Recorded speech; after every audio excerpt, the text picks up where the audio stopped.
The locked room. When Sam moved into the Langley apartments, he was excited about his new place. The old building had character, and the rent was reasonable. However, there was one peculiar feature he couldn't ignore: a locked door at the end of his hallway. The door was sealed with a heavy padlock and covered in layers of dust. The landlord, Mr. Jenkins, had mentioned casually that the room had been unused for years and was simply a storage space. Sam didn't give it much thought at first. The apartment was small but perfect for him, quiet and cozy, just what he needed after a hectic few months. His first few weeks went by uneventfully, filled with the normal rhythm of work and home life. But soon, small anomalies began to unsettle him. One evening, as Sam was coming home late, he noticed the padlock on the door at the end of the hallway was slightly ajar. It wasn't completely open, but the lock was hanging loosely, as if someone had tampered with it. He frowned, curiosity piqued, but when he turned to inspect it, he heard footsteps echoing down the hallway.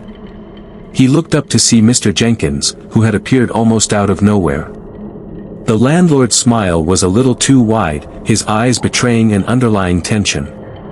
"Just some old junk in there," Jenkins said quickly, stepping forward and securing the padlock with a decisive click. "Nothing to worry about." Sam nodded, but a seed of unease had been planted. That night, as he lay in bed trying to shake off his worries, he heard faint tapping sounds coming from the direction of the locked room. The noise was soft at first, like someone gently knocking on the door. But as the nights went on, the tapping grew louder and more frantic, as if someone, or something, was trying to get out. Sam tried to convince himself it was just the building settling. But the next night, the tapping escalated into something more unsettling. As he tried to sleep, he heard whispers, soft, unintelligible murmurs that seemed to seep through the walls. The whispers grew louder, their tones tinged with desperation. Sam lay frozen in bed, straining to make out the words. The following day, Sam decided to confront Mr. Jenkins about the noises. He found the landlord in his office, flipping through paperwork with a distracted expression. "What's in that room?" Sam asked directly. "I keep hearing noises coming from it. It sounds like someone's trapped in there." Mr. Jenkins looked uncomfortable. He avoided Sam's gaze, his hands fidgeting with the edge of his desk. "It's just an old storage room," he said, trying to sound calm. "You're probably just hearing things. The building is old, it makes noises." Sam wasn't convinced. That night, his curiosity and fear reached a boiling point.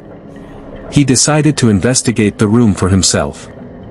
Armed with a flashlight and a sense of impending dread, he crept down the hallway to the locked door.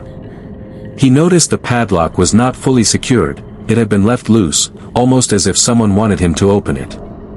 With a mixture of fear and determination, Sam removed the lock and slowly pushed the door open. The room was pitch dark, filled with the musty smell of decay. Dust hung thick in the air, and the floor was cluttered with old furniture and boxes. At the far end of the room, a large, cracked mirror stood propped against the wall.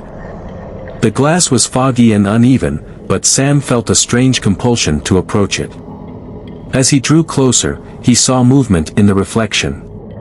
His heart raced as he realized there was a figure standing behind him in the mirror. The shadowy shape had hollow eyes and a twisted smile, and it seemed to be staring right at him. Sam spun around, but the room was empty. When he looked back at the mirror, the figure had time louder and more insistent. "Let me out," they pleaded, echoing through the room. The air grew colder, and a shiver ran down Sam's spine as he felt a presence closing in on him. He backed away from the mirror, his flashlight trembling in his hand. The whispers grew frantic, becoming a chorus of desperate voices. Panicking, Sam stumbled out of the room, slamming the door shut behind him. He fumbled with the padlock, securing it as best as he could with shaking hands. Heart pounding, he raced back to his apartment, locking the door behind him and collapsing onto his bed, unable to shake the feeling of something malevolent lurking just outside. The next morning, Sam was determined to get answers. He went to the building's office and confronted Mr. Jenkins once more. "I know there's something wrong with that room," Sam said. "I saw a figure in the mirror, and I heard those voices. What's really going on?" Mr. Jenkins' face turned pale. He glanced around nervously before speaking. "You shouldn't have gone in there," he said, his voice barely above a whisper.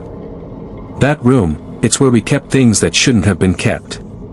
People who've lived there before you have reported strange occurrences, but I thought they were just stories. The room's history is complicated."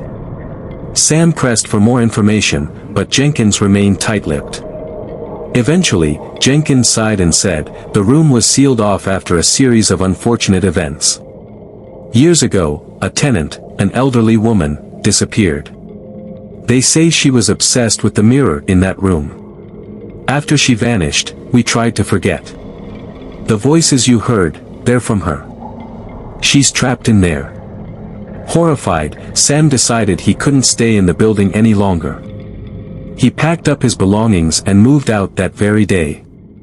As he left Langley Apartments for good, he couldn't shake the feeling of being watched. Every mirror he passed seemed to reflect a shadowy figure, and the whispers never left his mind. Even now, when he closes his eyes at night, he hears the faint echoes of those desperate voices, forever trapped behind a locked door in a place he never wants to return to. "Let me out," they whisper, endlessly, haunting.